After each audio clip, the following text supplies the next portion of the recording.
Hello, my friends. Hello, hello, hello. Can you hear me? Can you? Yes, you can. Yes, good. Yes, haha. Yes, excellent. Sorry, I was fiddling around with the audio settings, trying to get my trying to get like various audio pipes so you can hear everything. Hello, hello. It's good to be here. I will now mute this version of myself. What? Oh god. It wouldn't be a Philosophy Tube stream if things didn't go technically wrong. Okay, we're there. We did it. Okay. Hello, everybody. Hi, welcome. Hi.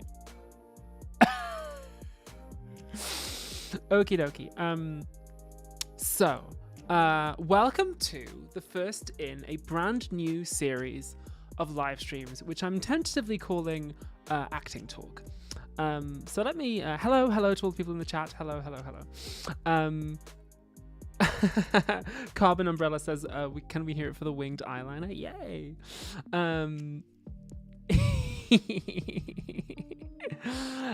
So yeah, welcome to the first in a new series of live streams that I'm tentatively calling Acting Talk. So here's my thinking. As you may have noticed with certain recent announcements about TV shows set in a galaxy far, far away, I have an acting career on the go. And you are all really, really helping with that, although you may not realize it. So I've always been acting. I've been acting since I was like 3 years old. But then YouTube kind of took off whilst I was studying in professional drama school. And then I did The Prince, my play, which kind of put YouTube and acting together because I got Nebula to fund the play, and then all of my YouTube audience came to see the play, and that got me cast in a bunch of other stuff. So putting the YouTube and the acting together was the thing that is the thing that I'm trying to do. I'm trying to like bring Hollywood and YouTube like gather the power in myself, right? Thank you so much, Ray Clausen, for that super chat. And so I thought, what's a way that I can keep you, my YouTube audience, engaged with my acting and to include you, really. That's what I want to do, is to help you feel included and feel part of this thing that I'm doing, which is like trying to like have both at the same time, right? Which seems to be really, really working. Like Star Wars is the evidence that this is working. And I could talk a little bit about Star Wars in a moment. Yeah, so that's what I want to do with this live stream series, is talk about my acting work and talk about the projects that I do, maybe tell you a little bit about how I auditioned for the projects I get in, what my experience was like actually doing the project, what the reception to it was, and I thought it would be fun to start with Baldurs Gate 3.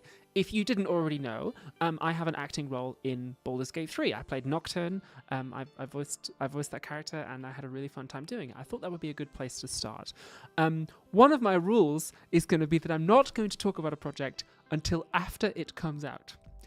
So I'm sure that you probably have a lot of questions about Star Wars, but save those. Save them for the summer. Basically, the reason for that is, but if I record a show and then I come on a live stream like, hey, it's really cool, I did X, Y, and Z, and then the show comes out and they've edited me out, I'm going to be embarrassed, you're going to be embarrassed, it's all going to be bad. So that's why wait until a show comes out before I tell you about it. So that's why I thought it'd be fun to start with Baldur's Gate 3, which has already come out. So hey, there you go. But if you have ever been on one of my live streams before, then you know that we have a little tradition that we like to start a live stream with, and that is we like to light a candle. So let me do that for you now. Where did I put my matches? Does anyone have a match? No, I'm being serious though. Where did I put this?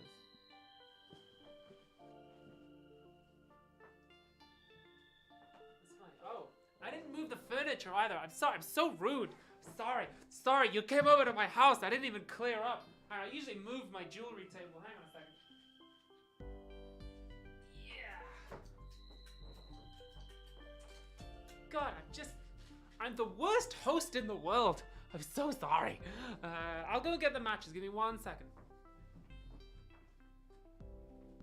What did I do with those?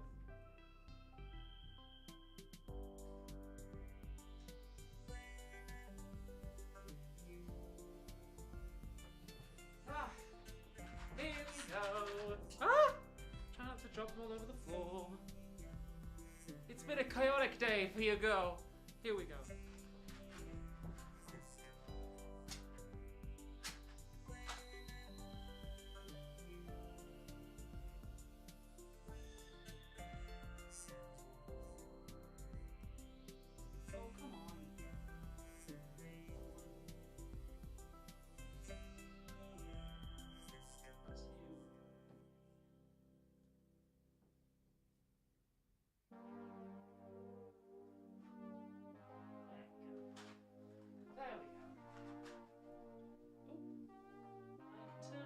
Fairy lights too.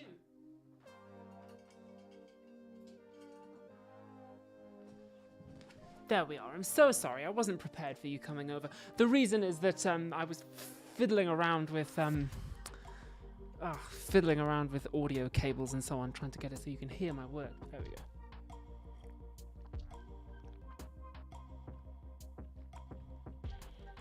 go. Okie dokie. Welcome. Let's talk about Baldurs Gate 3. Oh, and by the way, if anyone has any questions over the course of the evening, I'll be looking at the chat and checking in. If you super chat me, then I always do my best to shout out the super chats and say thank you. And I also probably best to send me super chat questions that are short so I can answer them quickly. There you are. Now you can see the. There you go. I'm a professional. Okie dokie. What you drinking? Says Mermaid Sushi. Just blackcurrant squash out of a Guinness glass, which I assume the previous residents of this flat stole from a pub.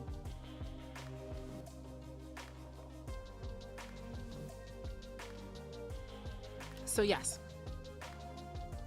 Save your Star Wars questions. Although it is really nice to finally be able to tell you, yeah, the thing I've been referring to as redacted is Star Wars. I'm in Star Wars. Still feels slightly wild to say that, but yeah. Thank you so much, Old Grease. That's really, really kind of you. Thank you for checking in with that super chat. Yay. So yes, let's talk about Baldurs Gate 3. Here we go. Got my notes here.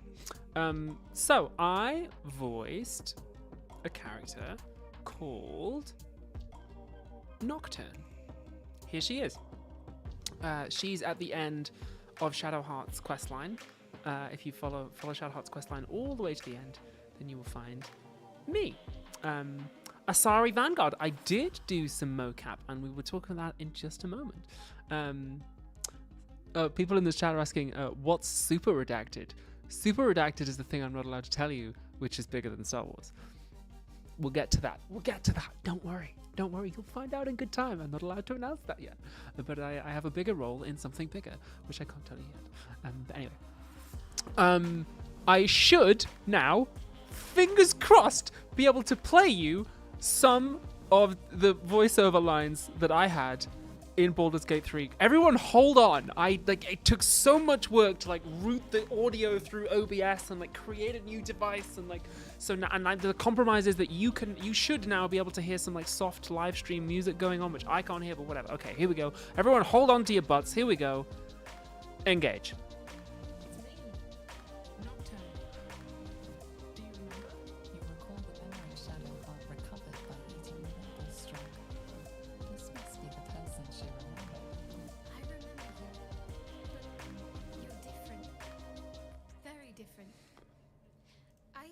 Something else, didn't I? You did. But that's not who I am now. I remember the other initiates. Can you hear that? You should be able to hear it. The one you chose to honor Lady Shah. They were attacking who you were. I never found it funny, but I wasn't quite sure why. Eventually, I realized it was because I wasn't happy with who I was. Well, apparently it's super, super quiet, but there's nothing I can do about that. I've done as much as I can. Wait a minute. No, there is. All right, let me turn it up even louder. This may mess with the music as well. Let me turn the music down. Okay. All right, let me try this again. It might blow out your speakers, but let's try it again. We're all learning. We're all. Okay, let's try it.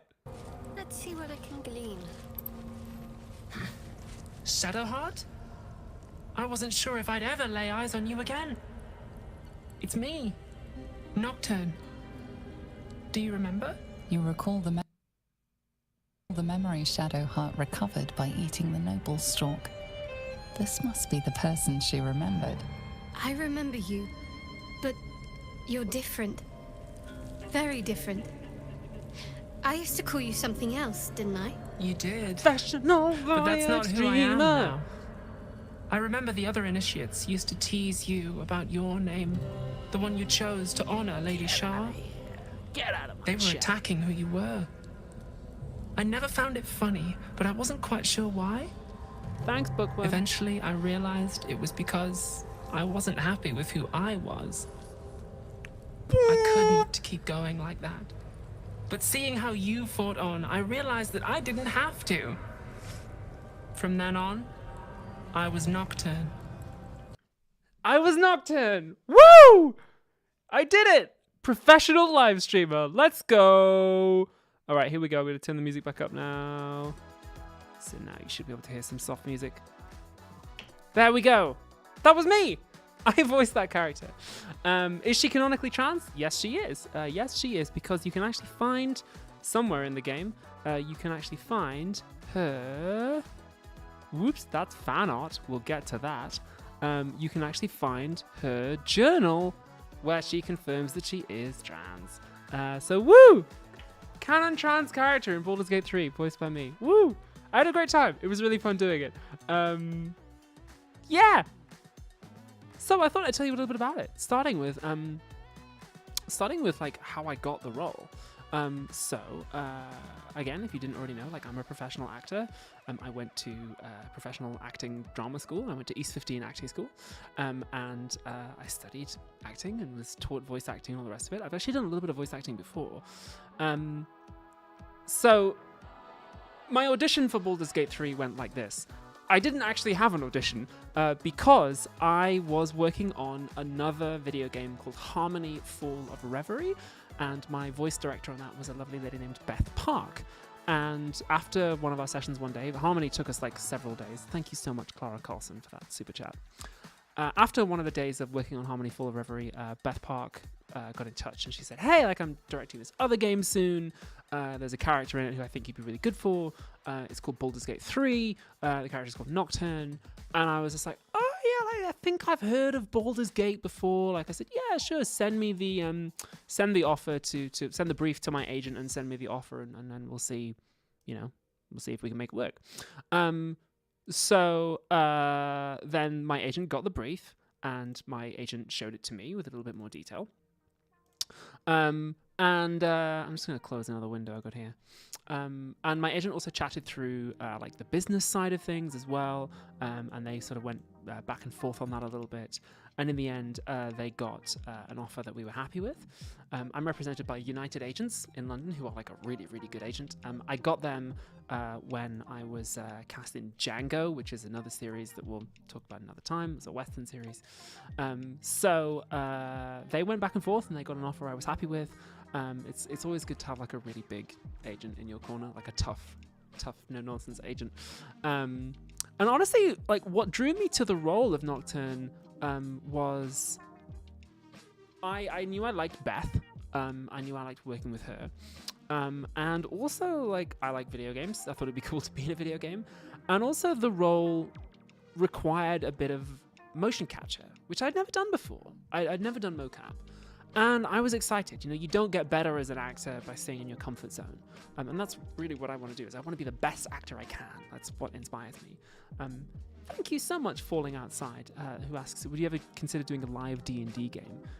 Maybe, like, if I was invited, but somebody might have to do the work for me, because I wouldn't really know how to organize something like that.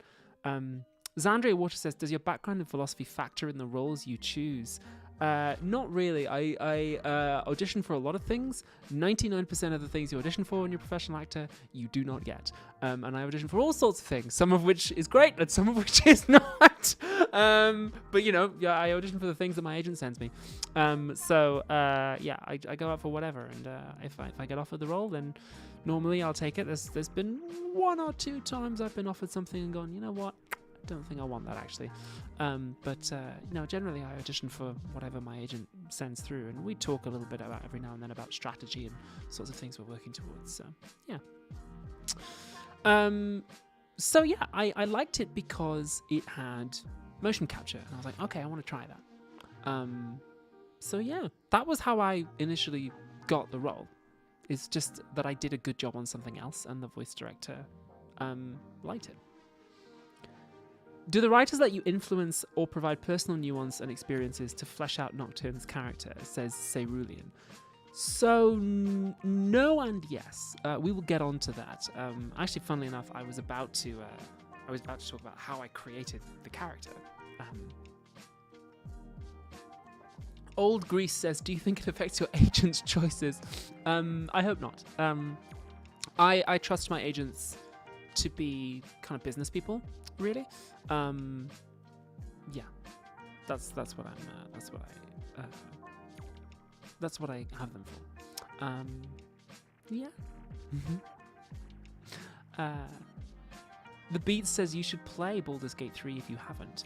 Yeah, I wish I could. I don't have a device that could play it. Like this little old Mac that I stream from couldn't handle it probably, and I don't have like a PS5 or anything. So yeah, someday maybe I will, but I don't really have a lot of time. So anyway, how did I create the character of Nocturn? So the thing that they told me, actually, the first thing they told me about her was that she's a sexy demon, and I was like, okay. And actually, in the role of Baldur's Gate 3, Nocturne is a tiefling, which is not the same thing as a demon, but sexy demon is the reference I was given to kind of start with. And I was told that she knew the player character from a long time ago, and also that you'd be able to trade items with her. She was like a trading NPC. And I was like, okay, cool. And this was all before I got a script. So that was what I had to go on when I initially started creating the character. So in my first efforts to create her and her voice, I was thinking, okay, sexy demon. I was thinking maybe she's like a temptress. Maybe she's going to have like a particular sort of very sexy physicality to her. And I also knew that she was trans. But I had like, my reference was sexy demon. So I was thinking like Hell of a Boss. I was thinking like Sally Mae in Hell of a Boss, or maybe some of the other like very slinky, Hell of a Boss characters, the way like Viv animates characters who Vivzy Pop animates characters who are like very thin and like a lot of physical movement and so on. So that's what I was thinking, and then I got the script, and that actually clashed quite a lot with the actual dialogue. So people in the chat are pointing out Trixie Mephistopheles, the sexy demon character that I do on PhilosophyTube. Yeah, I was kind of thinking something along those lines, and then I got the script, and it kind of clashed with the dialogue. So I was like, okay, well, I'm going to prepare this, but I need to be ready to chuck it out the window if I get in the booth and it turns out this doesn't fit. And I suspect that's probably what's going to happen. So I worked on like finding where her voice came from, and I had like this version of the character in my head. And then I went along, and they had also sent me the script by this stage. So I went along on the day, and we did the whole thing in one day. I can actually show you the recording studio that we did it in. This is me in the booth doing the mocap and the voiceover for Nocturne. Me learning how to do mocap. Oh, thank you so much, Mephistopheles, for that super chat. Oh, cool. Hope you're having a wonderful day. Oh, thank you. I really appreciate that. But yeah. So I went along, and I got into the booth, and I met all the people at Pit Stop Productions who handled the voiceover, who were all really lovely. And I got suited up into my motion capture suit, which you can kind of see there. And they gave me a little bit of a crash course in motion capture, which is difficult. It's difficult to do.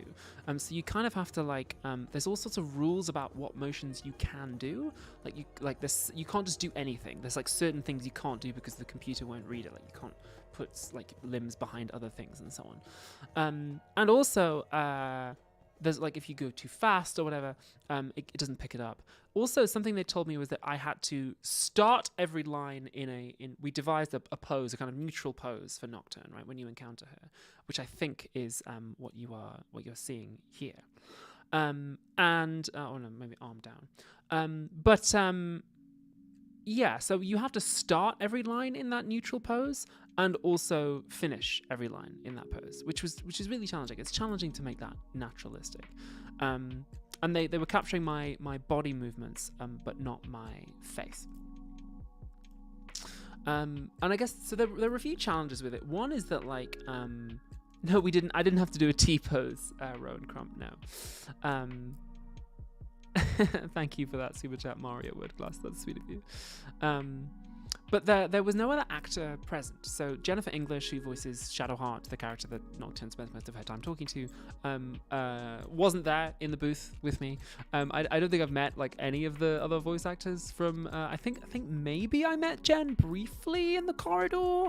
That may be who that was, but I haven't really met many of them. Thank you for that super chat, Matt V. I'm excited about Star Wars too. I wasn't playing off another actor. Beth was in my ear. She was reading the lines, but I didn't have another actor's performance to respond to. So that was a little bit of a challenge. And also, I didn't really know much about Shadowheart, except for the stuff that's in my lines. They didn't like give me the whole story of the game. And I also didn't really know much about the given circumstances either. Like I knew that we were in this big place, and that, you know, Shadowheart walks in and I haven't seen her in years. But beyond that, like there was I knew they gave me some information about like the Mother Superior, who may or may not be dead, depending on the player's choices and so on. But yeah, so there was like some challenges with it. And they showed me a picture of a tiefling, because I didn't know what Nocturne looked like.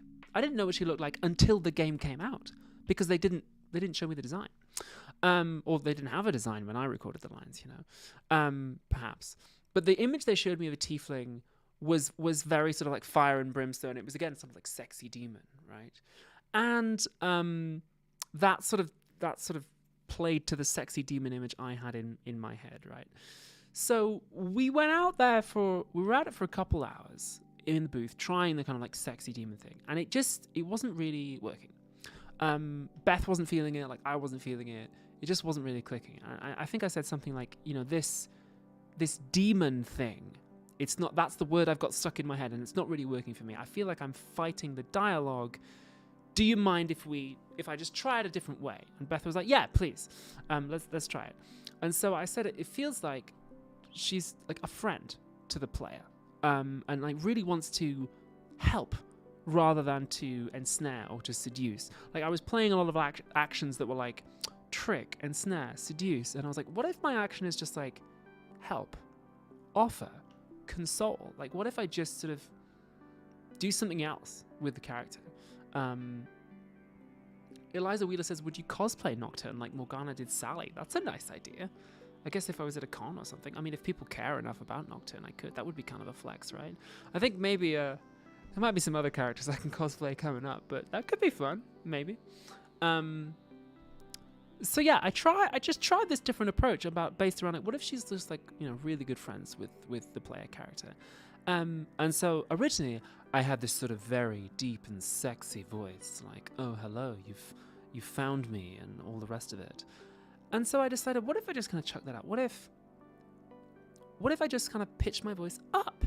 And so I started trying to make her sound very sweet, as if she's aware that she looks very scary, but she doesn't want you to judge her based on her appearance, because it's been so long since she's seen you, and she's really happy to, but also she doesn't know these people that you're with, and maybe there's just been a battle outside, so she's a little bit worried, so she's really, really trying to put across a friendly impression, even though she looks very frightening. And it just kind of clicked. Oh my gosh, thank you so much, Avatar Fan 10,000. Oh, hey, you ain't seen nothing yet. So I ditched it, and I decided to play this I decided to sort of even forget about the kind of demon tiefling side of it, and just be like, let's play as like these are two girls who haven't seen each other in years. And so much has changed. And we went back and we started playing the first chunk of lines. We did them again and re-recorded them, and it just started hitting. It started doing much better, which was wonderful. The other choice that I made in the moment, in the booth, was to play it that Shadowheart and Nocturne had been a couple. The words on the page, like the actual lines themselves, were ambiguous, but there is some dialogue in there about like her doing Shadowheart's hair and how they were close, and I just put in a little bit of hesitation before the word close there. I asked Beth and the people in the booth, like, were they lovers? And they had a kind of ambiguous response. Thank you so much, Alan Martins, for your super chat. They gave a kind of ambiguous response, as I recall. But I decided in the moment to just be like, I'm going to make it gay. I'm going to make it that they were lesbians, that they were lovers, that Nocturne like wants to have that back maybe. And that's just going to bring a fun energy to it. Thank you so much, Cavalos Tam, who says, how do you maintain curiosity and creative passion for Philosophy Tube with your dream acting career taking off? I mean, I've got a lot of creativity to go around. Like, creativity's not a thing like oil. You don't run out. You know, the more you use it, the more you have. And also, as I'm putting the two together, I find my creativity has new opportunities. You know, so yeah, I decided to make them lesbian gal pals. At the time, I didn't know how queer positive the Baldurs Gate fanbase was. I didn't know how queer positive the whole game was going to be. I thought this was going to be like the one sneaky LGBTQ moment in the whole game. It's like, okay, yeah, like the voice actress for Nocturne like made it gay, right? But it turns out that decision was very much in keeping with the entire project as a whole. And that was kind of how it all came together. So we recorded the whole thing in like one day. And they kept me topped up with tea and biscuits and like hot lemon drinks and all the rest of it. And like we did it in a day. And that's all we needed because she's only in it like very briefly. But yeah, there you go. That's how I got the role, and that's how like it all came together.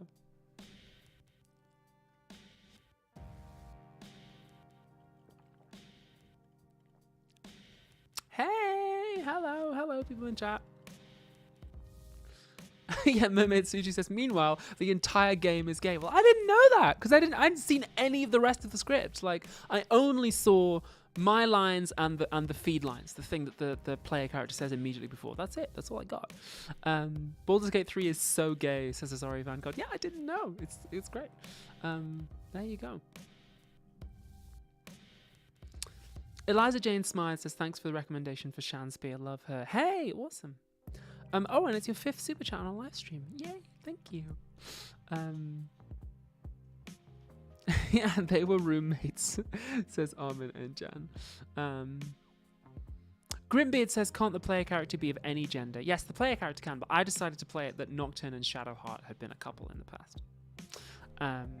So there you go. That was my gay decision. And that was a lot of fun.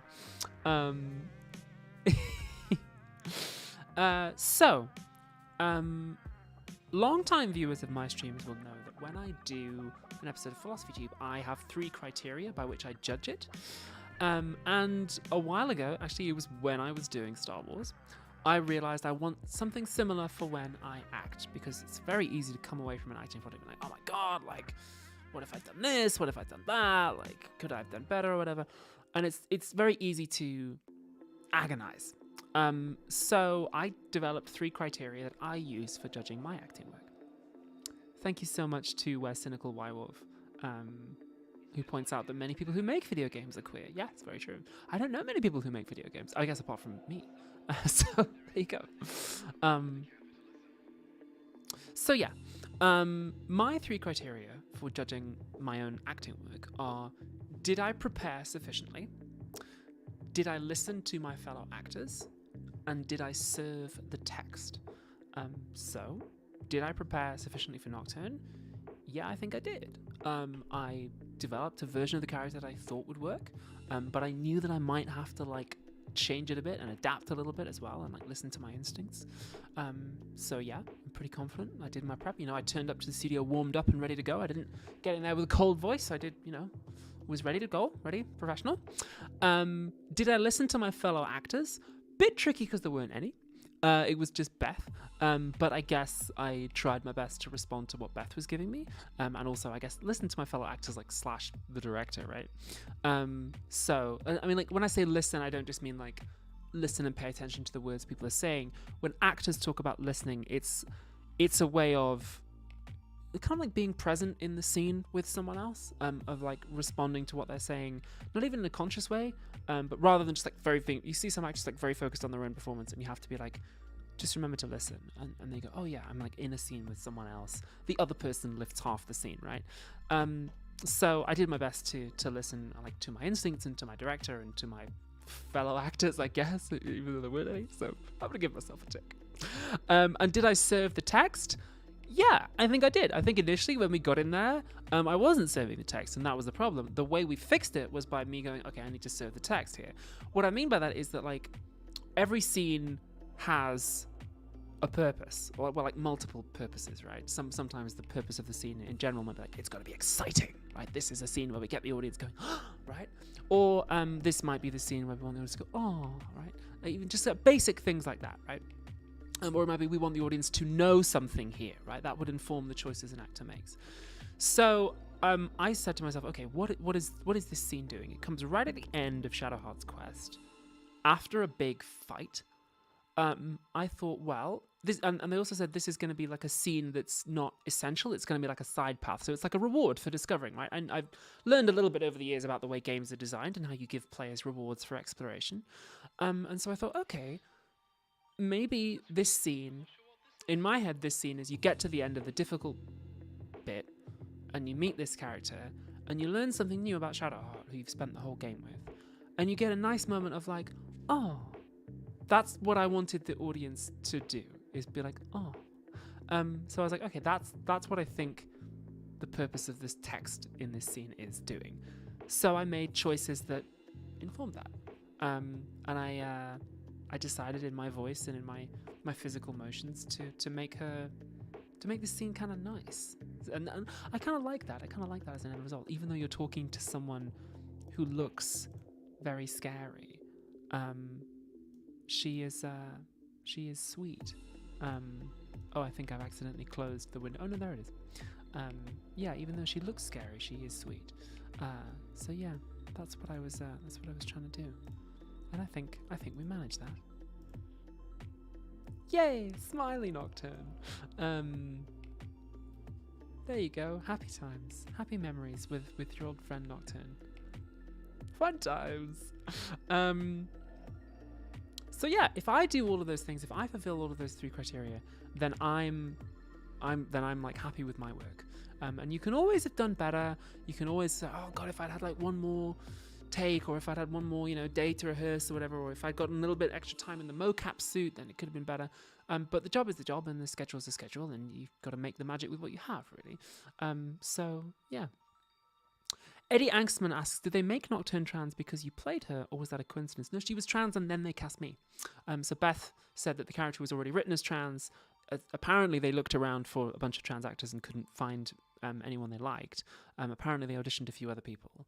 I don't know. Well, I do know one other person who auditioned, but I won't name names. And then Beth found me because I was already working with her. So yeah. But yeah, I had no idea what she looked like until the game came out, and then I saw her and I was like, oh my gosh, I've got pink hair and horns, and it's so weird to see my body movements like coming out of the model. It's really fun. Yeah, there you go. I'm just making sure I tick off all my notes here of things I want to talk about. How do you go about understanding a script while simultaneously being ready to throw all of that out the window, says Social Cooks. Yeah, that's a really good question, actually. I mean, I've done quite a bit of, well, I did a fair bit of improv, especially at university, and like improv training, both sort of comedy and serious improv. And I guess it's just about like staying light on your feet and being ready to respond to things that get thrown out to you. I mean, they say like acting is reacting, right? I guess it's just about going, okay, well, I've got an idea of what I want to do, but no plan survives contact with the enemy. And sometimes you get in there and the director is going to be like, let's do something totally different. I'm like, okay, cool. Like, you just got to roll with it. And that's when I fall back on my instincts as a human being, and on my training as an actor, to go, okay, well, like, what have I got inside me right now? Let me bring it up. Or if there's something that I need to get, how do I reach for it emotionally and be in that place. Like I use a lot of what's called Michael Chekhov technique when I'm creating characters. And I used a little bit of that when I was doing Nocturn, actually. If you need to change the energy in a scene, I use like a little bit of Michael Chekhov technique, which would be hard to explain. I know someone's going to ask me to explain it now, but it'd be hard to explain Michael Chekhov technique. I'll have to think about that. Maybe we'll do that at a future live stream. But I do a lot of Michael Chekhov technique. I also do... I use a lot of Laban, if only if you know Laban technique, which because at my drama school they sort of just taught you everything, and they taught you all the different techniques, and you pick the ones that work for you. And Chekhov and Laban were two that kind of I use a lot now, and you know, maybe I'll use others in the future, but yeah. That's the idea. Yeah, Crown1032 says, "Can you explain that?" It's so hard to explain because it's become a kind of not unconscious practice, but it's become something I do so much that it's difficult to say in words.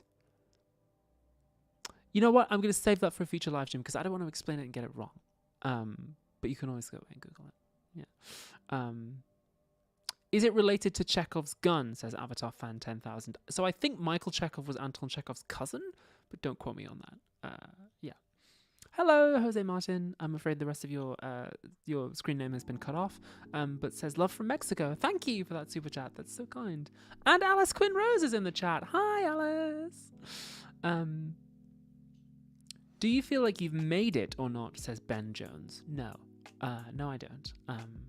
Acting is very precarious. Do you ever think you will? I don't think so, no. I mean, I speak to older actors and I've read the words of older actors and they never report feeling that way. I remember reading an interview with Judi Dench a while ago where she's like, I still don't feel like I've made it. Like, every job feels like it'll be the last. And I'm like, yeah, okay, well, if Judi Dench still feels insecure about that sort of thing, then I guess it's fine if I do, you know?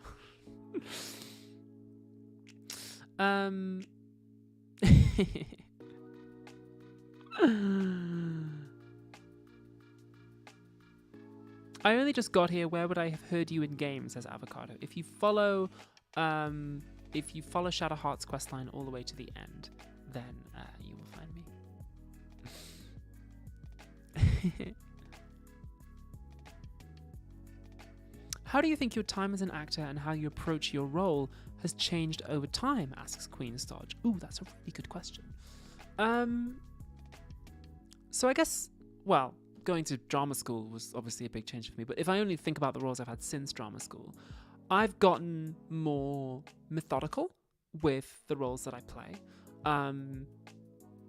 I guess, so with Django, which was a series we'll talk about later, I did a lot of prep and a lot of research for that. And I was very much sort of thrown in at the deep end on Django. Big TV show, my first big TV project. So I was like, okay, wow, all right, let's do it. And I was there to learn and to absorb. I'm a much more methodical now in my prep. Like, I have much more of a system. I'm like building a way that I do things rather than just be like, okay, let's just try and do everything at once, right? Hi, Birdkeeper Toby. Let me make you a moderator. Boom! Toby, I give you the power of the wrench. Yeah, so that was fun.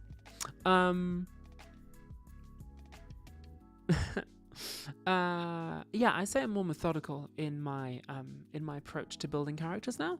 And also I have my my 3 criteria now, which I developed as I was working on Star Wars, because I found I was being quite self-critical as I was doing that work, and I was like, okay, I need a way of assessing my own work, not just saying, oh well, it doesn't matter, I'll just do whatever, but as a way of like assessing my own work constructively, developing as a professional, but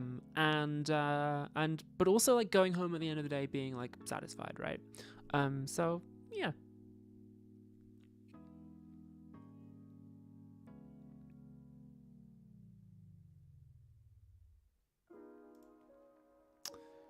Boom. Some people in this chat don't know about this channel's zero tolerance policy on transphobia. You only get one shot and you will be banned for life. There you go. Boom. So yeah. And then the game came out, and the reception to it was shocking to me. Thank you, gaming mathematician, for your super chat. It's your first super chat too. Oh wow! Thank you so much. I really appreciate it. Yeah. So yeah. The game came out. Honestly, like when we were done with it, I didn't think too much about it because a lot of the time in acting, like a job's a job. It's a day at the office. Like you turn up and then you go home, right? And the main thing I was thinking was, "Hi, Trinket. Hello. Good to have you here." The main thing that I was thinking at the end of the day was I was thinking about Beth's short film. Beth Park, the voice director, made a short film called Fishwife that sounded really cool. So I went home and watched that, and I really enjoyed it. That's the main thing I was thinking about, really. I wasn't really thinking about the game. And then I got announced on social media as a voice actor like a couple months later. And the reaction was really big and really cool. And I was like, oh, okay, people really like this. Sounds great. And then the game came out, and it was huge. It was massive. It was like Game of the Year. Like everyone loved it. Suddenly, I was getting dozens and dozens of messages, especially from queer people saying, "Hey, I can't believe you're in this." First of all, and secondly, like I really loved your work, which was wonderful. Like it was so special. Hudson Rivers says, "How are you feeling about the publicity of your involvement in the Acolyte? Save your Star Trek questions." Shit, I'm fucking fired now. That's the wrong one. Save your Star Wars questions for the summer when Star Wars comes out. I'm not in Star Trek yet. That would be cool though. I should text some people. I know some people in Star Trek. I should see about that. But yeah. It was Game of the Year. It was massive. People loved it. It was really nice. Queer people loved it. And it turned out, unbeknownst to me, that a lot of queer fans really want Shadowheart to settle down with a nice girl, and then, you know, here's Nocturne turning up at the end of Shadowheart's questline, being all gay and slightly flirty, and people really loved it. People shipped them, which is really, really wonderful. And then people found Nocturne's journal in the game, which I didn't know about. Like I didn't know this was in there. They sent this to me, and I was like, "Wow, that's so cool! Like it's really fun." Thank you, Louis FT91, for your super chat. What's your secret to being that gorgeous? Makeup and special lighting. So yeah, then people started sending me Nocturne's journal for the game, which I hadn't seen, but which like confirms he's trans. I thought she was really, really sweet. And then some other stuff happened. So then Rock Paper Shotgun got in touch and were like, "Hey, we want to interview you about Nocturne." And I was like, wow, okay, like sounds really, really good. And they asked me like what I thought about it and like what I thought about it being a trans character and so on. And I gave them my honest answers, some of which were a little bit like a little bit academic, I think. So there was one. I talked a little about Kim Petras, of course. You know me. And I also gave them this. Oh yeah, gave them this. As they were like, you know, what do you think about queer representation and so on? And I gave this very, very academic answer, which I kind of regret. I was like, there's no way they're going to print that, and they did, which was really, really fun. So yeah.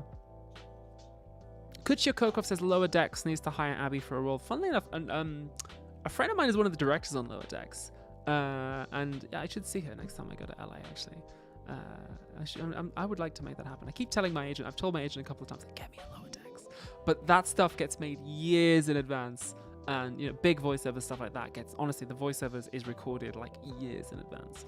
So I happen to know. I don't think I'm giving anything away by telling you this. No, I'm not. I happen to know that like Has-Been Hotel. Am I allowed to say that? Hang on a minute. Let me Google.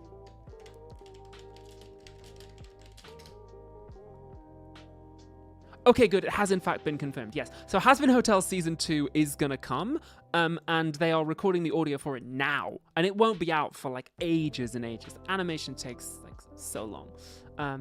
Oh, thank you, Trinket. It says, honestly, it's cool that you speak your mind like this. Yeah, it was the truth. But yeah, so voiceover stuff is always done like way in advance for animation. Apparently not so for video games. So yeah. Who would you want to play on Lower Decks? I'd play anybody in Star Trek. Like, I love Star Trek. So yeah, I'd do anything. I mean, I guess I'm like 6'1" and huge. So it'd be cool to play an alien. It'd be cool to play a Klingon. Somebody like action oriented would be fun. But then at the same time, like, you know, I've got the sort of, you know, I've got the I'll do that. I've got the kind of like Vulcan energy about me a little bit, so I'd be flexible. I would just play human. I don't mind. I just love to be in Star Trek. That'd be great. So yeah, the reception to the whole thing was just like massive. And then we won Game of the Year, which was absolutely fantastic. Like, I couldn't believe it. It was a real honor, I guess, to be a part of something that won Game of the Year. Did you know that Jennifer English and her voice director became girlfriends during recordings? I didn't. That's lovely, though. Cool.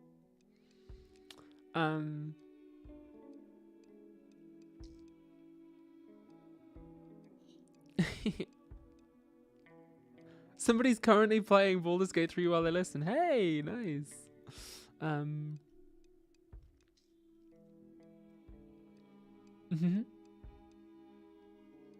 Do you see yourself getting into British TV acting? It seems quite insular. Would you want to play the Doctor? Says Feel have never been here. So I actually have done British TV acting. I was in Ladhood on BBC Three, and I was in Django, which was on Sky. So and a couple other things too, I think. So I have done British TV acting. It's good. I like it. You know, it's good fun. I'll tell you this, right? I'll be in anything that they let me be in. I just love acting. I love acting, and I want to get better at it. So I'll be in almost anything they let me be in. I have turned down a couple roles in the past, if it's like, you know, offensive. But for the most part, I'm like, yeah, I don't mind. Like, I'm not too proud to do a small role. It's great to do a big role. But if there's an interesting challenge in it for me, if I get to meet cool people, if I get to work with cool people, if I'm like, oh, it's going to be fun, then yeah, I don't mind. I'll do it. I just love acting. I had an audition recently for a Netflix show that was like 3 lines. That was it. It was like it was because, it's only 3 lines, but like this person's attached and this person's attached. And I was like, yeah, all right, yeah, sorry, I'll audition for a role that's like 3 lines. I'm not too proud to do that. I didn't get it. Which is what happens 99% of the time. Also, sometimes you audition for stuff and you're like, there's no way I'm getting this. There's no way. So I'm going to be a little careful what I say here. I auditioned for something a while ago, and I knew I wasn't going to get the role because I was like, oh yeah, I can't tell you what it is. Give me a second. Let me first thank Brian Bexey for your super chat. For your first ever super chat on the stream, Brian. Thank you so much. Hey, amazing casting. Thank you. Yeah, a while ago, what was I saying? A while ago, I auditioned for something, and the particular dynamic that they wanted to capture was that my character was going to be the assistant to the main villain, and they were in love with the main villain, and the main villain was a woman, and they wanted a trans person to play this role. And I said, well, look, because what happens with these things is they just get all of us in. There's not that many trans actors, and they just get all of us in for every trans role. So I auditioned, and I knew I wasn't going to get it. Because I was like, I'm 6'1". You don't want, like, that's not going to work on screen. If, like, the main villain is meant to be this tyrant, and her assistant is in love with her. You want your assistant to be like tiny. You want your assistant to be like some tiny little little thing who's like being shouted at. It's not going to work if it would look strange if like you've got your cis woman who's like 5'4", the actor or whatever, and she's like yelling up at me. It's just gonna look silly. It's not going to be the right kind of comedy. And sure enough, I was completely right. I didn't get it. Like, so sometimes like my height comes into it a lot. Conversely, when I got super redacted, which I can't tell you what it is yet, they said we only want women over 6 foot to apply. It was like cis and trans women. So that's one of the cool things about super redacted. Actually, it's just like I can't say anything about that yet. but I'm really happy about it. So they said we only want women over 6 foot to apply. And also, I think for Star Wars, they wanted someone, they just said tall. They didn't have a particular minimum in mind, but they're like, oh, okay, like for this particular role, we do want somebody who does have a bit of like physical presence to them. So I was like, cool, hi. But again, we'll talk more about Star Wars another time. Trinket says I think it works. Honestly, if somebody's 6'1" and someone else is shorter than them and doming them. Oh, really? Does it? I'm crazy. Wouldn't know.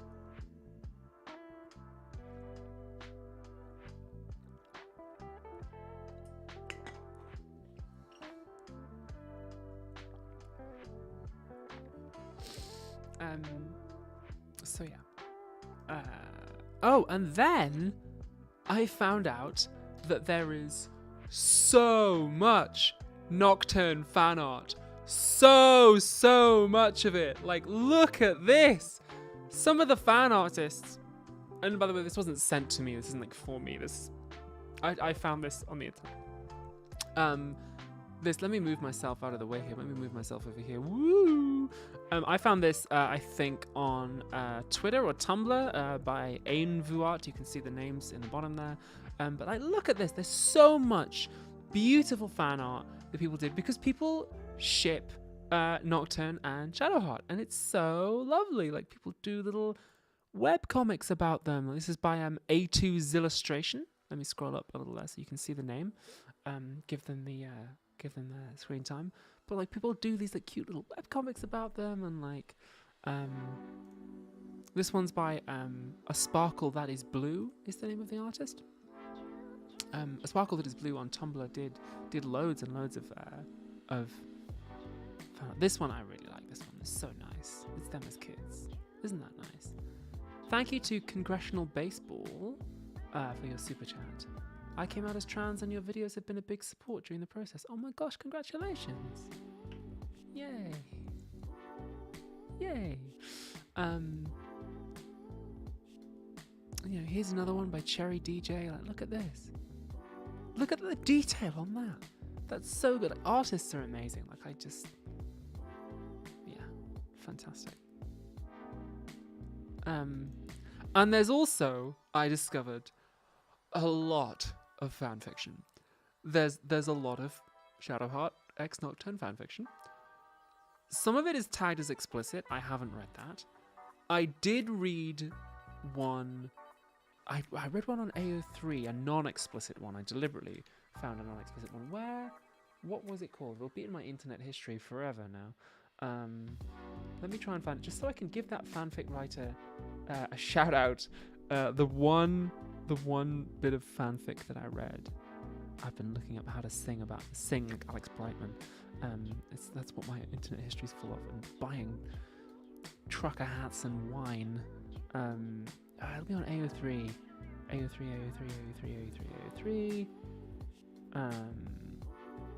Here we go. Found it. It is. It's called Nocturne by Winter Lyre. Lyre is in the instrument. The summary: Shadowheart is cold. Nocturne helps her warm up, which was suggestive, but mercifully not explicit.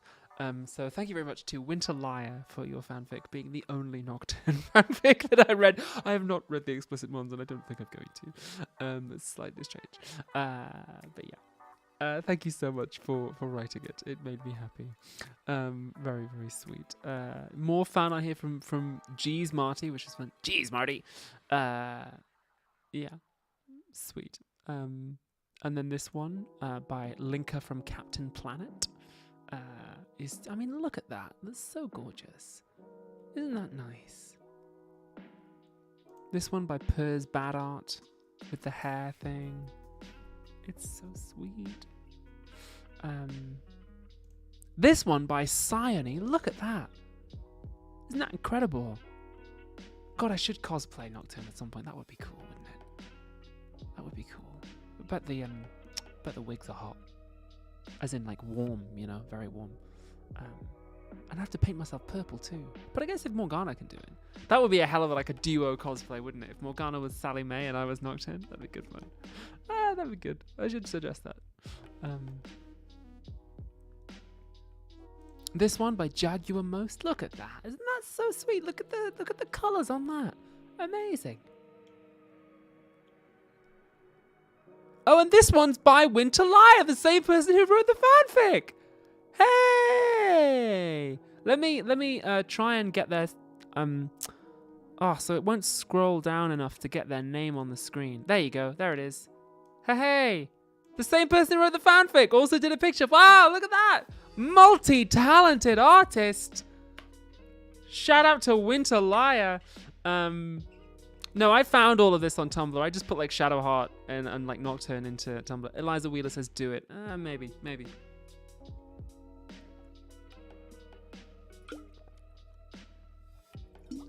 Well, so it would have Morgana and I would have to be at the same convention, which, well, I suppose that might happen with Dracula's ex-girlfriend, and you never know. In future, there might be, we might be in the same thing together. That's not Dracula's ex-girlfriend. That would be fun. We'll see. Any particular objective with singing like Alex Brightman? I mean, other than impressing Alex Brightman, maybe I do. I've got an idea. So yeah, I just found all of this by going through the Shadowheart X Nocturne tags and taking a look. Apologies if I've missed anyone. So yeah, that is that's the story of how I became Nocturne in Baldur's Gate 3, which then won Game of the Year, which was mind blowing. I love acting, man. I love acting so much. It's the most fun thing. Like, it's so... When I act, I get to use all of me. Like, I get to use my brain for the research, and I get to use my body, and I get to use my voice, and I get to use my spirit, like whatever that is. I just love it. It's really, really nice. JS says, I'm fascinated by actors contextualizing each other to reference owned IP, agnostic of copyright. It's a specific thing to be fascinated by. If you and Jennifer English posted a photo getting lunch, it would silently scream Baldur's Gate 3, but does that pose the risk of being frowned upon by the IP holders? I mean, I don't think they can stop us having lunch. Is that you, Jennifer? Are you asking me to lunch? Is that what's happening right now? I don't... Whatever. Samantha Tata, excuse me, your first ever super chat on live stream. I completely balls that whole thing up. Let me try it again. Samantha Tata, your first super chat on a live stream. Thank you so much. Hey Abby, do you have any Nocturne headcanons? I mean, there's all the stuff that I have for like the character, but that's not really a headcanon. That's more like just like character prep, you know? But yeah. Bethany Nicholas asks, have you ever had anybody ask about or a desire to turn The Prince into a film to star in?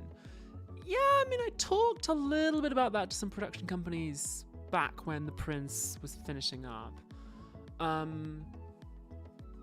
But I think it would certainly be a challenge to adapt it to film. If anyone ever said, yeah, we want you to do this, that'd be great. But it's so immersed in the conventions of stage that I don't know. I'll tell you what though, something that's really giving me a lot of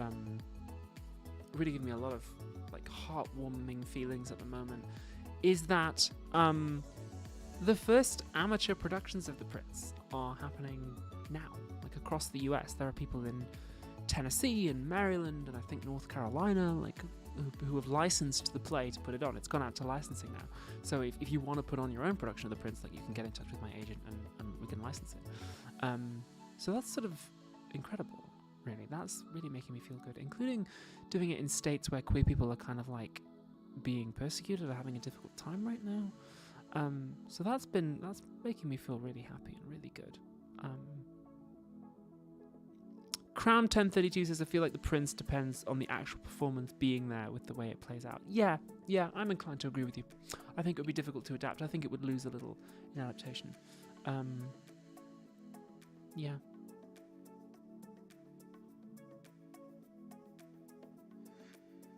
Oscar R, it's your top surgery anniversary. Hell yeah, well done. Nice work.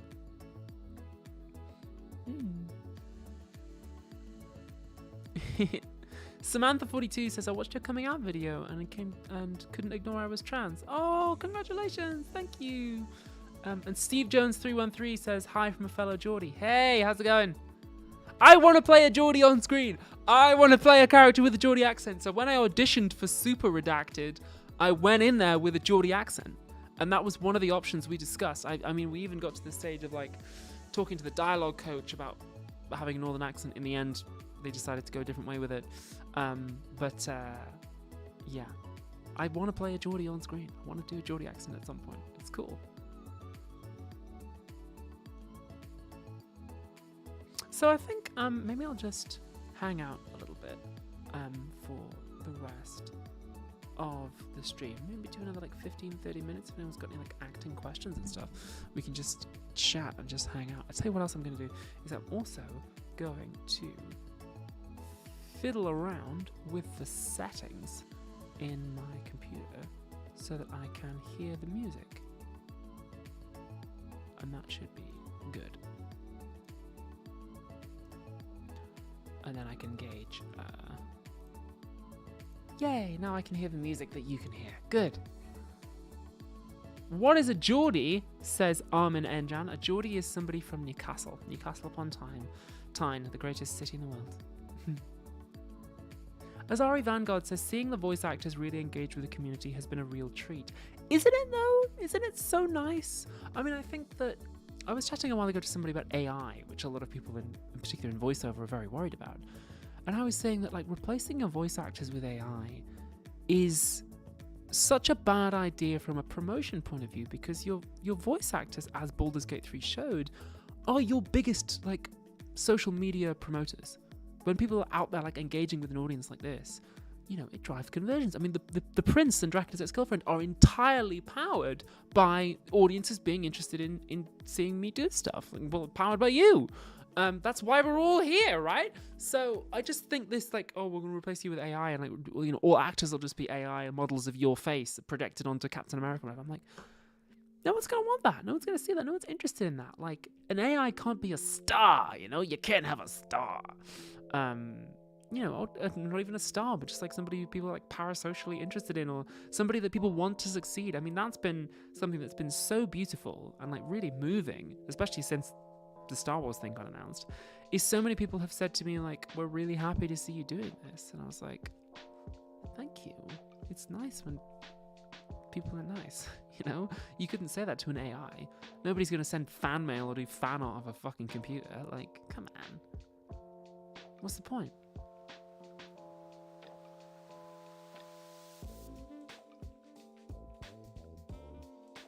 The Yasmin Flower says, real humans doing things like voice acting makes it better. Yeah, right? It makes it more interesting. Like, it's a crazy thing that I did. I went to a studio and put on a suit covered in ping pong balls and became a sexy demon for a day. Like, come on! That's fun! It's a fun thing to do. It makes it more interesting.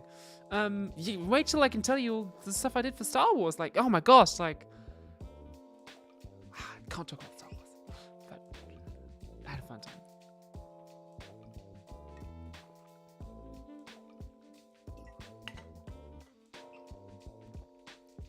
Rose Sarafilovich says, any advice for not getting too attached to a role before the audition? I feel you. Like, I try not to, but every, like, I'd say 1 time out of 10, I get really, really attached to a role. And I'm like, I really, really want that. And then if I don't get it, I'm gutted, right? It just happens like 1 time out of every 10 for me. Most of the time I'm able to let it go. Yeah, sometimes I'm just gutted. I like to plan to do something else during the day of my audition. So it's like, okay, I'm going to audition, and then afterwards I'm going to meet a friend for lunch, or like afterwards I'm going to see a film or whatever. So it's not the only thing I do in the day. But yeah, sometimes it is just gutting. Like, I've had a couple auditions like that where I'm like, oh, I really, really want that, and then I didn't get it. I was up for a thing in Netflix a couple years ago. I was up for it's happened twice with Netflix actually. I was up to play the villain in a Netflix series and then a supporting character in a Netflix series, and I didn't get either of them. And I was like, so destroyed. But then I obviously really wanted Star Wars, and I got it. And then Super Redacted I really, really wanted that. And I got it. In fact, I had maybe a dozen auditions last year, of which the only one I got was super redacted. The only one I got was the Big Fish. And like Star Wars, the audition was actually the year before. So yeah, that's it happens. You do get attached. Sandre Bork says, if you could be a character on Bluey, what kind of dog would you be and why? I don't know why. I don't know what kind of dog I would be, but maybe I'd be a cat. But I'd love to be in Bluey because my baby nieces love Bluey. So I'd love to be in something that they can see. Something my eldest niece said to me a while ago. She was like, "Do you always play baddies, or do you sometimes play goodies?" And I was like, "No, sometimes I play goodies, and sometimes I play people who are very interesting." Bookworm says, "How do I get to be an extra?" I don't know. I don't actually know. My first ever TV job, like years and years ago when I was like a teenager, was as an extra, but I don't remember how I got that. I was an extra on Vera. Falling Outside says, AI in movies feels like people don't understand why they like it. Yeah.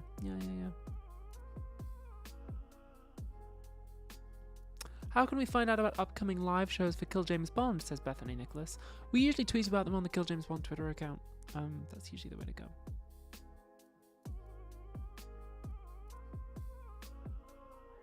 Oh, good question from Queen Starge. She says, how did you find audiobook reading compared to Baldur's Gate and Harmony voice acting?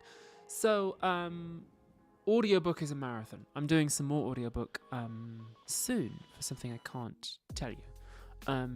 But that's only going to be like a few hours. I'm not doing the whole thing. So, audiobook is like a marathon. It's long. I mean, recording the audiobook for Leech took me like a week, and there was no air conditioning in the studio, so I was dying. It was the height of summer too. It was hot when I was recording that. It was really, really nice actually to read a book. If you've not read the book Leech, there's a lot of like frozen landscapes and snow and stuff in it.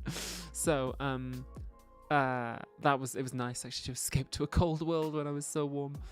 But I was pretty tired by the end of that. It was tough. Whereas doing a couple days on a video game here and there, it's less of a marathon. I find it a little bit more interesting because there's something to respond to, something like another actor or a recording or something. So I tend to find it a little more interesting to do voice acting, but I'll happily do an audiobook if asked, if it's the right audiobook too, Kraken Egg says, did voice training help with voice acting? Yeah, you mean like feminizing voice training? Yeah, in some ways. The particular teacher that I had is excellent, and she taught me like total control of the vocal instrument, which is really cool. So yeah. Birdkeeper Toby says, how did you choose your stage name? I actually applied the same test that so if you didn't know, Thorn is my legal name, but it wasn't the name I was born with. I did change my surname to Thorn. I applied the same test I did with YouTube channels, which is if I say it out loud, can you spell it right first time? That was something that was on my mind. And then Thorn was something that was kind of personal to me, so I chose it. Eliza Wheeler says, how long have I got to read Who's Afraid of Gender? You've got the rest of your life. No hurry, you don't have to read it at all if you don't want to. I'm actually going on holiday for the first 12 days of April, so we won't even be filming that till I get back. The next episode of Philosophy Tube, I mean. So. Council of Geeks says, are there any masculine theatre roles you wish you'd gotten to play? Yeah, but there's no reason I couldn't do them as women. In many ways, that'd be interesting, I mean, Hotspur was one of them, and then I just played Hotspur as a woman, and whatevs, Richard III, that would be cool. I'd like to do that. There's a bit of a controversy happening about that at the moment in the UK. Yeah. No, just play him as a woman.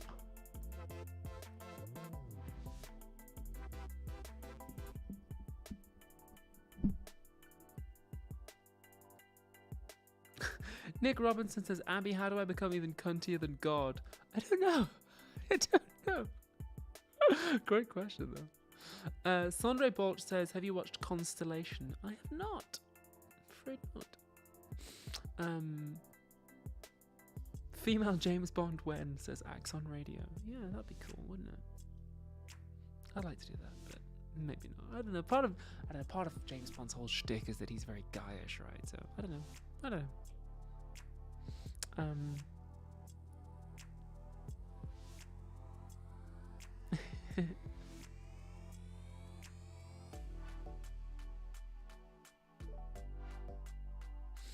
Okie dokie. I think I might hang out for like another 5 minutes, and then I'm gonna go and eat some mini eggs.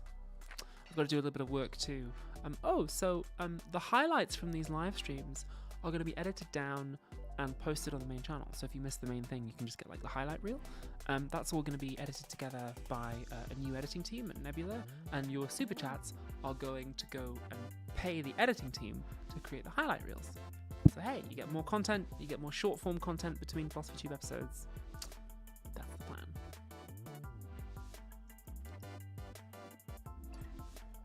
Mustang Horse says, what's your process when it comes to researching and developing a character? Talked about that at the start, Mustang Horse. I have to go back and rewatch it. I explained it all already.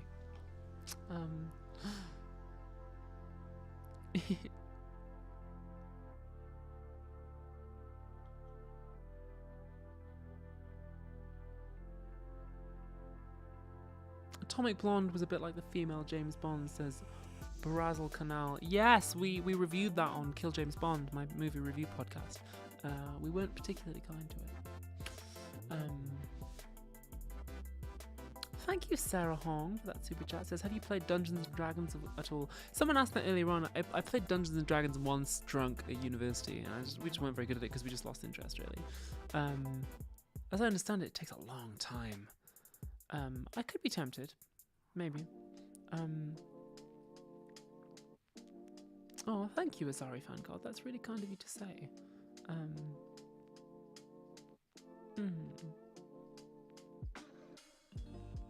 Oh, Axeblood Theory says, I was watching PIB on stream earlier and she was talking about how good a friend you are. That's so lovely of PIB. That's kind. Yeah, I went up to, I don't know if people know where PIB lives. I went to the place where PIB lives a while ago. I won't mention it. It was really nice to see her and hang out with her and her lovely partner Alice. I bought them a cheesecake. It was nice. Yeah.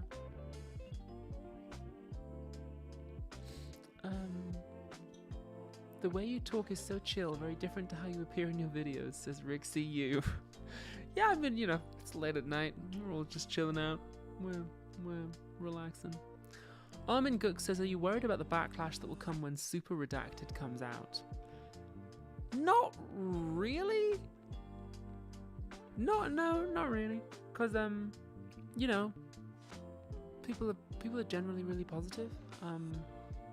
The one thing I will say now about Star Wars is that, like, the reaction from people has been so lovely.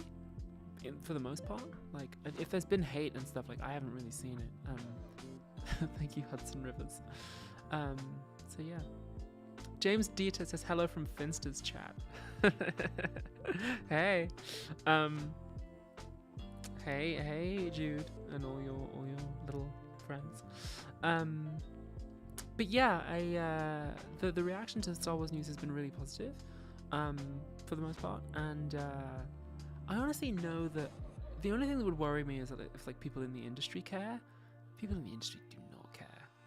They do not care about that sort of thing. Like, I've spoken to people at Lucasfilm about, like, backlash and stuff, and they're like, yeah, don't even worry about it. Like, we're on it. So it's all good. And I'm sure that, like, Super Redacted's going to be a pretty big deal. I hope. But I think people will be pleased. Like, I'm really pleased with it because it's really, like, if everything that we filmed stays in, it's really going to be pushing the boundaries. So that's kind of cool. Thank you, Evizard, for that super chat. Rhymes with Chevy. Cool.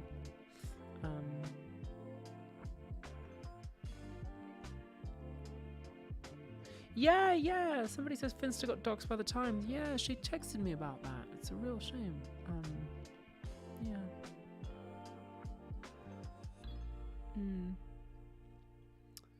Sophia Barcaro, no more questions about Star Wars. You will find out when the show comes out. I'm not doing a Star Wars stream. I will do these acting streams when the show comes out and not before. so I must not ask anymore. I must not answer any more questions about Star Wars, however tempting it is. But yeah, I'm excited. I think it's going to be fun, and I had a good time doing it. Wow, says, where is awesome? Thanks for doing all that. Been watching your content for 10 years. I'm applying for a PhD. Wow, congratulations. And Sandy Bolt says, when can we expect you on Hell of a Boss / Has-Been? I'm always saying this. You know, don't ask me. Ask Morgana. Ask Viv. You know, I'd love to. You know, no, for real.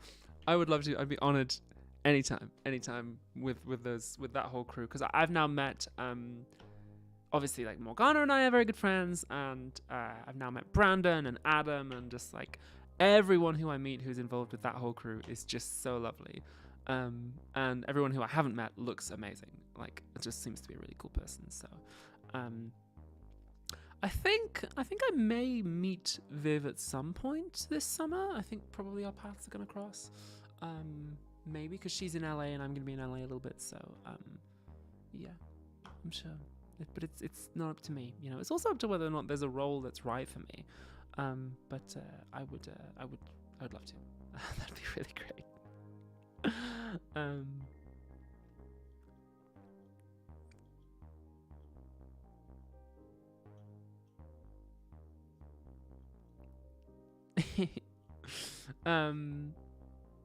Was Django the one with Numi Rapace? Yeah, it was.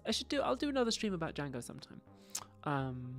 If you like. If you enjoyed this acting stream, I'll do another one about Django. We'll chat about it then. I'll tell you all about it, 'cause I had a great time doing Django. And I've got some cool photos from the set too.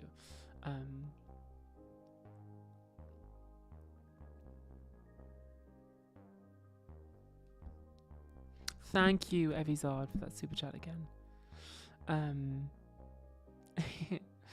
Okie dokie. I think it's probably time for me to go and chill out, eat some mini eggs, maybe have a nice hot cup of tea. That'd be nice. Okie dokie. Thank you so much for coming, everybody, to the first Acting Talk live stream. I hope to see you again on the next one. Maybe we'll do the next one about Django. That could be fun.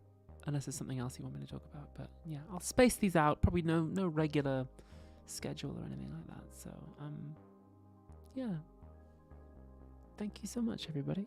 I will see you on the next one. I have a sneaking suspicion that the YouTube broadcasting is lagging quite considerably behind the OBS broadcasting. I think we're on a delay of like at least a minute. So you may suddenly see me cut out. Maybe. Depending on which one I end stream first. We're going to roll the dice. We're going to find out. So, good night, everybody.